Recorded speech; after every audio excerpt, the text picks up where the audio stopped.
Hello, welcome to e-learning center, and today in this video we will learn present continuous tense and I will also translate it in Hindi. So present continuous tense पे यदि हम बात करते हैं और हिंदी को साथ लेके चलते हैं तो आपको पता होगा कि हिंदी के वाक्य में अंत में देखो रहा है, रही हूँ आदि शब्द आते हैं। और कभी भी यदि अंत में रहा है, रही है या रही हूँ इस तरह का शब्द आता है तो हमें बिना सोचे हुए उसको सीधे सीधे प्रेजेंट कॉन्टिन्यूस टेंस के अकॉर्डिंग उसको ट्रांसलेट करना है और उसको प्रैक्टिस करके इंग्लिश में आपको बोलने में उसको प्रैक्टिस में लाना है। देखो जैसे एक शब्द मैंने यहाँ पे एक वाक्य लिखा है हिंदी में, मैं पढ़ रही हूँ, यानी कि इसमें देखो लास्ट में रही हूँ आया है, तो चाहे मैं पढ़ रही हूँ, मैं गा रही हूँ, मैं खा रही हूँ, वह जा रहा है, वो नहा रहा है, कुछ भी हम बोलते हैं जिसके लास्ट में रहा है, रही हूँ आता है, तो उसको हमेशा प्रेजेंट कॉन्टिन्यूस टेंस के अकॉर्डिंग ही बनाना पड़ता है। देखो अब हमें प्रेजेंट कॉन्टिन्यूस टेंस में मुख्य बात देने वाली चीज क्या है, मुख्य बात ध्यान रखने वाली चीज है कि हेल्पिंग वर्ब क्या होती है इसमें, इज, एम, आर। देखो प्रत्येक टेंस की अपनी हेल्पिंग वर्ब होती है और यदि आप इसको अभी अच्छे ढंग से समझ लेते हैं इस टेंस को तो आपको फ्यूचर कॉन्टिन्यूस और पास्ट कॉन्टिन्यूस में कोई परिवर्तन, कोई भी दिक्कत नहीं होगी, क्योंकि आपको केवल वहां पे उसकी केवल हेल्पिंग वर्ब को ही बदलना होता है और टेंस अपने आप बदल जाता है, पूरा वाक्य का अर्थ भी बदल जाता है उसके हेल्पिंग वर्ब से। ठीक है, देखिए इज कहाँ पे यूज होता है, इज होता है ही, सी, इट और सिंगल नेम के साथ, यानी कि ही मने वहाँ, सी मने लड़की के लिए वहाँ, इट मने यहाँ, और सिंगल जो भी नाम होते हैं जैसे राम है, श्याम है, सिंगुलर नाउन जो होते हैं, जो भी सिंगुलर नाउन है, इसके अलावा भी बहुत सारे हैं, उनके साथ हमेशा इज का यूज होता है। आई के साथ हमेशा एम का यूज होता है, जहां पर हम आई मने मैं का यूज हम जहाँ पे भी करते हैं वहां पे हम आई का यूज करते हैं। और आर का यूज होता है वी, यू, दे, यानी कि वी मने हम, यू मने तुम, दे मने वे, ईटीसी यानी कि एक्सेट्रा जो भी है। और जो भी प्लूरल नेम होते हैं, जो प्लूरल नेम, प्लूरल नाउन होता है जहाँ पे एक से अधिक का बोध होता है नाउन में, वहां पे हम आर का यूज करते हैं। तो मैंने बहुत ही एक मैं पहले आपको बता दूं किस तरह से सेंटेंस फॉर्मेशन एक सूत्र लगा सकते हैं, हम यहाँ पे लिख देता हूँ। ठीक है, तो सबसे पहले सब्जेक्ट लिखते हैं। सब्जेक्ट क्या होता है वो मैं पहले वाले वीडियो में बता चुका हूँ, अभी भी आपको बता दूंगा। सब्जेक्ट, उसके साथ प्लस हेल्पिंग वर्ब लगती है हमेशा, कोई भी सेंटेंस बनाना है इस तरह से बनाना है, helping verb plus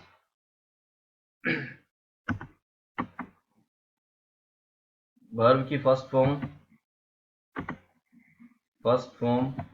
plus ING लगा के, ठीक है ना, प्लस आईएनजी इंग लगाना है फर्स्ट फॉर्म में। ठीक है, प्लस ऑब्जेक्ट, अगर जहाँ पे ऑब्जेक्ट है वहां पे ऑब्जेक्ट लगाना है, जब ऑब्जेक्ट नहीं है तो केवल यहीं तक रुक जाएगा, है ना, ऑब्जेक्ट। बहुत सारे सेंटेंस होते हैं जहाँ पे केवल हमारा वाक्य यहीं तक ही रहता है। ठीक है, सब्जेक्ट रहता है, हेल्पिंग वर्ब रहती है, उसके बाद हेल्पिंग वर्ब के बाद मेन वर्ब होता है, उसमें आईएनजी लग जाती है। तो इस तरह से हम प्रत्येक कोई भी सेंटेंस बनेगा वो इसी सूत्र के आधार पे बनेगा, इस तरह से हमें उन चीज़ों को अरेंज करना है। तो देखिए सब्जेक्ट क्या होता है, सब्जेक्ट जिसके बारे में हम बात करते हैं सेंटेंस में, कोई भी जो ही, सी, इट, जब भी हम जितने भी हमने यहाँ पे वो ये वर्ड्स लिखे हैं, जितने भी नाउन है सब क्या है, सब्जेक्ट होते हैं जिसके बारे में हम सेंटेंस में बात कर रहे होते हैं। हेल्पिंग वर्ब आपने देखा ये अभी जो इज, एम, आर था वो सब हेल्पिंग वर्ब हैं। और मेन वर्ब जितने भी एक्शन वर्ड होते हैं, जितने भी वर्ब होते हैं, ठीक है, जितने भी हमारे खाना पीना ना, जितने भी हम काम करते हैं, ठीक है, वो सारे मेन वर्ब होते हैं। ऑब्जेक्ट जिस, मतलब इस सब्जेक्ट के बारे में हमने क्या बात की है वो ऑब्जेक्ट होता है। तो इसको मैंने पिछले वाले वीडियो में बहुत अच्छे ढंग से समझा रखा है, आप जाके एक बार वहां पे फिर से विजिट कर सकते हैं और देख सकते हैं। ठीक है, हम यहाँ पे अब सीधे वाक्य में आएंगे, किस तरह से हम उदाहरण में सेट किया है मैंने, देख लीजिए किस तरह से हम इसका कहाँ कैसे यूज करते हैं। देखो मैं खेल रही हूँ, यानी कि मैं मने आई, सब्जेक्ट कौन है इसमें, मैं सब्जेक्ट है, तो मैं का इंग्लिश होता है आई। तो देखो मैंने क्या कहा था, सब्जेक्ट के बाद सीधे क्या लगाना है, हेल्पिंग वर्ब लगाना है, मैं खेल रही हूँ, आई एम प्लेइंग, उसके बाद क्या है, मेन वर्ब प्लस आईएनजी लगा हुआ है और इसमें ऑब्जेक्ट नहीं है तो यहीं तक ये खत्म है सेंटेंस, आई एम प्लेइंग। मैं नहीं खेल रही हूँ, देखो इसको नेगेटिव है, ये क्या बना रखा है, मैंने यहाँ पे तीन प्रकार के सेंटेंस सेटअप किए हैं, पहला सिंपल वाक्य, उसके बाद नेगेटिव वाक्य, उसके बाद इंट्रोगेटिव, जिसमें प्रश्न पूछे जाते हैं। देखो इंट्रोगेटिव दो प्रकार के होते हैं, मैंने यहाँ पे केवल सिंगल एक प्रकार का इंट्रोगेटिव का ही उदाहरण लिया है, एक जो किससे शुरू होता है, हेल्पिंग वर्ब से शुरू होता है, और एक इंट्रोगेटिव सेंटेंस होता है जो WH फैमिली से शुरू होता है। तो ये जो सेंटेंस पार्ट्स मैंने जो बताया है उसमें मैंने इसका उल्लेख किया है, आप लोग जाके वहाँ पर विजिट कर सकते हैं। तो देखिए दूसरा सेंटेंस देखिए, किसी का नेगेटिव यदि हम बनाते हैं तो मैं नहीं खेल रही हूँ, मैं खेल रही हूँ का नेगेटिव क्या हो जाएगा, मैं नहीं खेल रही हूँ। तो इसमें क्या करना है, सब्जेक्ट के साथ, ठीक, सब्जेक्ट वही है आई, और उसके बाद क्या लगेगा, हेल्पिंग वर्ब लगेगी एम, उसके ठीक हेल्पिंग वर्ब के बाद नॉट का यूज करना है, आई एम नॉट प्लेइंग, उसके बाद वर्ब और वर्ब में आईएनजी लगाना है। ठीक है, अब देखिए यहाँ पे मैं खेल रही हूँ, एम आई प्लेइंग। तो हमेशा ध्यान रखना जहाँ पे क्या क्यों शब्द हमारा क्वेश्चन वाला जो हिंदी का शब्द है वो पहले आ जाता है, तो उसमें हमेशा कोई भी तो उसकी हेल्पिंग वर्ब से उसको स्टार्ट करते हैं। ठीक है, फिर वो इंट्रोगेटिव बन जाता है। जब भी हेल्पिंग वर्ब पहले ले लेते हैं तो समझो वो इंट्रोगेटिव बन जाता है। तो एम आई प्लेइंग, इसका क्या बनेगा, एम आई प्लेइंग। ठीक उसी तरह से दूसरा देखिए, वह जा रहा है, वह सब्जेक्ट कौन है, वह किसके बारे में बात कर रहे हैं, उसके बारे में, वह ही के साथ क्या होता है, इज का यूज होता है, ही इज गोइंग। देखो यहाँ पे क्या है, पहले सब्जेक्ट लगा हुआ है, उसके बाद इज हेल्पिंग वर्ब है, उसके बाद ये गो मने मेन वर्ब, उसके साथ आईएनजी लगा दिया, गोइंग बन गया। उसी प्रकार से वह नहीं जा रहा है, इसका नेगेटिव बनेगा ही इज नॉट गोइंग। तो ही के बाद क्या लगता है, देखो सब्जेक्ट के बाद सीधा हेल्पिंग वर्ब लगा है, हेल्पिंग वर्ब के ठीक बाद नॉट का यूज होता है, नॉट के यूज के बाद वर्ब की फर्स्ट फॉर्म के साथ आईएनजी लगती है। ठीक है, तो देखो ही इज नॉट गोइंग, तो ये सेंटेंस यहीं पे समाप्त होता है, फुल स्टॉप लगाना जरूरी है। क्या वह जा रहा है, देखो इसका इंटरोगेटिव कैसे बनेगा, क्या वह जा रहा है, तो इज ही गोइंग। हमेशा जब मैंने कहा था जब क्या क्यों कैसे जो भी हमारा हिंदी का इंट्रोगेटिव शब्द होता है वो पहले आता है, तो हम उस टेंस में क्या करते हैं, उसकी हेल्पिंग वर्ब से शुरू कर देते हैं।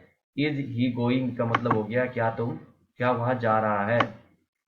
आगे देखिए, हम नाच रहे हैं, हम मतलब वी क्या है, सिंगुलर है प्लूरल है, वी प्लूरल है इसलिए हमने इसके साथ आर का यूज किया है।